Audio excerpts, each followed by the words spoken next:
Howdy fuckers, welcome back to the Carpenter Johnny show. We have a few interesting topics that we're going to talk about this evening, but I want to start with this very interesting thought. Banks don't like Bitcoin. Taxis don't like Uber. Hotels don't like Airbnb. Cinemas don't like Netflix. 9-to-5 corporate jobs don't like remote work. Red Seal carpenters and blue chip companies don't like Carpenter Johnny's deals on fence and deck work. Innovation isn't always liked. And don't we find it crazy that many people will panic to find a charger before the battery on their phone dies, but they won't panic to find a plan before their dream actually dies? And so what I want to talk about is the various components that's allowed me to remain in business, find work, and to just stand out from all the competition that's there. And again, it's not a secret that I'm based in Winnipeg, Manitoba, which is a very blue-collar city, and pretty much every person and their dog is, blue-collar guy, Red Seal carpenter, can do the work that I do. And when you really start thinking about, goods and services, like everything out there is a commodity. And when you start looking at a variety of commodities, right, like you have all these different like brands of toilet paper, all these different brands of paper towel or coffee or, t-shirts or shoes. And at the end of the day, there's people that buy things because of, their price. There's some people that buy things based on quality. And so where things really start to stand out is when you start developing brand loyalty, where people start buying a specific product because they like the brand and there's a core identity that they really identify with within the brands or the company that produces the brand's values. And I believe that what made Carpenter Johnny very unique, what made Carpenter Johnny stand out compared to all the other companies and individuals that pretty much do the exact same work that I do, is that we found a way to create excess value for the customer. So I'll give you an example. Imagine you need like a fence or deck done for your house. And you call 5 different companies, including, your family, friends, whatever. And everybody's quoting you roughly around the exact same price, because as they tell you, oh, this is the market price. This is what everybody's charging. Therefore, I'm charging the same amount. And then finally, you were so fed up, you were actually worried you couldn't afford it because you couldn't afford to pay the market price. So you somehow encountered, you ran into the Carpenter Johnny Facebook page, or you found Carpenter Johnny online somehow, and you decided to contact him and, call him for the quote. And so this Carpenter Johnny character shows up, and his price is $1,000 or like $1,500 below everybody else. So what happened here in this instance is that by hiring Carpenter Johnny, by going with the lower quote, which isn't necessarily always the best thing, but by working with Carpenter Johnny to get your professional grade fence and deck built, Carpenter Johnny was able to create excess value in the transaction. Because let's say everybody else wanted $5,000 for doing the work, but Carpenter Johnny made it work at, let's say, $3,800. So there was $1,200 or $1,500 or $1,000, whatever. But there was a savings there that was created that didn't exist before, because all the other companies were all charging around the same price. And so there was a savings that was created by working with Carpenter Johnny, where with the excess surplus value that was created from Carpenter Johnny's professional labor, the homeowner was then able to take that money and put it back into their household budget for the year. And who knows, maybe they use that money to buy a new barbecue. Maybe they used it to buy outside furniture. Maybe they used it for some other home improvement in their home. Maybe they used it to take their spouse out, somewhere special. They took the family out to a few restaurants that month. At the end of the day, it doesn't matter how they spent the money or where they spent the money or if they even chose to save the money for a rainy day. But the most important thing was that they needed to get some sort of work done for their home, and that Carpenter Johnny was able to create excess value for the homeowner for the transaction, because not only was I able to build them a quality product that they wanted and they trusted, but they were able to save some money and extract excess value from that transaction, put it into something else. And another very important thing is being able to be open and transparent about my business. So I run a very public brand. I'm a very public guy. I show my face. People even recognize me when I go, around the city. People, recognize me. It's not always a good thing, but usually it is, because there's a lot of fans out there, and people recognize me. We don't like being recognized by the people we put out of work, but it's nice to be recognized by the fans and the future customers saying, "Oh, there's Carpenter John. I'm gonna hire you one of these days. It's coming. Don't worry, whatever." And the reason that this is important, that I could be this public person and that I could be open about who I am in my business, is because it builds trust.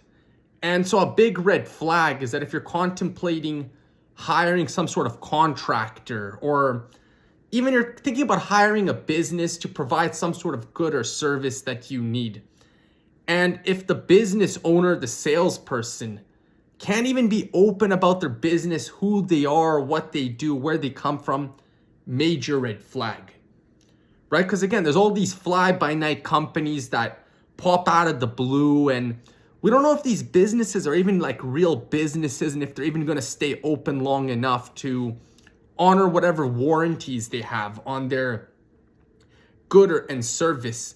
And usually when you deal with, like, let's say a small business, like a contractor, and they can't tell you anything about their business, chances are there's nothing good about their business, because, knowing how a lot of business owners can be egomaniacs, they can always tell you about what they did and all their accomplishments and achievements. So when somebody is being very secretive about their business or how they do the business, instant red flag. And again, I'm a professional landlord myself. I own properties. I have to hire other tradespeople to do all sorts of various work on the properties. And obviously, during the interview process, we try to ask people about their business. And if somebody won't talk about their business, instantly fired, or not even fired, but they're instantly disqualified from getting the bid to do the work. And that's the thing, is that we want to work with people that are open and transparent. And I don't want to be working with people who are trying to hide, because again, who are they hiding from? Lawsuits, debt collection companies, other pissed off customers. We don't want to deal with this nonsense. And so to prove that I don't deal with nonsense like that, I run a very public and transparent brand. And again, a lot of my competitors don't like it because, I don't know, they're like hiding something, they're running away from somebody. They're not able to openly show their face like I do, or even make these videos and engage directly with the marketplace. Because again, they're running away, they're hiding from somebody. And another big thing that's given me the Carpenter Johnny advantage, or the edge over the other quotes, is that a lot of people, it's not a secret that a lot of contractors especially cannot be honest with their finances, right? And so you have people that are living in a house they can't afford to live in. They're driving a truck that they can't afford to drive. They're living a lifestyle that they cannot afford to maintain. And so because their personal costs in their life that they have to pay with after-tax dollars are completely out of control, as a result of that, their cost of doing business, their quote for the product or good or service that you want is completely out of control. Like I always told my customers, I don't drive an exciting car. I drive a soccer mom minivan that was used. Cost me 10 grand. There's no payments on it. I own it outright. When it breaks, we don't take it to the dealership. I just pay the mechanic to fix it. I then live in a house in the North End. It's a nice house, and as you can tell, like painted walls, whatever, new flooring, looks somewhat fresh. I've kind of been like living in it for a bit, but the most important thing is that I don't have a big mortgage on this property. I think that since I've lived here, I think I've paid down the mortgage like, $15,000. So I have a $185,000 mortgage, assuming that we started at $200,000. And so even when I have to go and renew my mortgage at the higher rate, I can still afford to live here. I'm not going to be sweating, living in my 1,100 square foot North End home. So we can afford the car. We can afford the house. And then I don't go out to restaurants or do anything crazy like that. So again, when your costs are under control and don't even pay that much taxes, whatever, because of very smart tax planning, it's very easy to be competitive, because if I can afford to live, I can afford to work for my customers at a better price. And the last point I want to touch on is being a consumer versus being a producer and what it means to the business community. And a lot of people ask me, they say, John, we heard, there's this rumor that you haven't paid taxes. You haven't paid corporate and income taxes in 5 years. How is that even possible? We're getting bent over all the time by the CRA, but the CRA has surprisingly left you alone all these years. And the way I typically explain it is that if you are paying a lot of taxes to the government as a business owner who's supposed to actually be getting all the tax breaks, but if you're paying a lot of taxes as a business owner, it's because you're being punished by the government for doing things that the government does not want you to do. So for example, if you decide that you want to live a life of high consumption and you want to be a consumer, and you want to go live in Bridgewater or in Sage Creek, and you want to have a big mortgage that has a big payment every month, and if you want to go drive a very expensive car that's probably on lease or financing, and it's a big payment every month, and if you want to go on 3 vacations every year, and you want to go to restaurants, once or twice a week, every single week, and you want to buy, fancy clothes and brand names and whatever. But anyways, long story short, if you want to live that high consumption lifestyle, you're going to be forced to take a higher income from your business. And that's going to be subject to income tax. And you think about the definition of a tax in general. A tax is essentially a fine for doing something that the government doesn't want you to do. So what do I mean by that? Well, for starters, the government doesn't want more people to be working jobs, even if that includes government jobs. The government wants more producers out there. They want people like yours truly. They want Carpenter Johnnies to go out there, to build businesses, to acquire property, and look after the businesses and the property, to do 2 very vital things that the government absolutely sucks at doing: creating viable jobs and providing housing for people. And this is why small businesses are subject to some of the lowest corporate tax rates. Small business tax rate is 9% in Manitoba. Not that I pay corporate tax because of the, my carry forward losses and other such creative accounting strategies. But long story short, is that if you decide that you have to live a high consumption lifestyle that's funded by your business, you're going to be penalized for it. Alternatively, if you decide that you want to operate a Carpenter Johnny style business and live a very modest living, and thus you're taking less income from your company because you can keep your costs under control, your tax bill is going to reflect that accordingly. And a lot of people aren't aware, but there is a personal exemption on both federal and provincial taxes. And so if you can figure out a way to keep most of your bills within the personal exemption amount, and then you can pull out some dividends from your company, this is the best way to do it. Because boy, is there a lot of liability from moving money from your business to your person.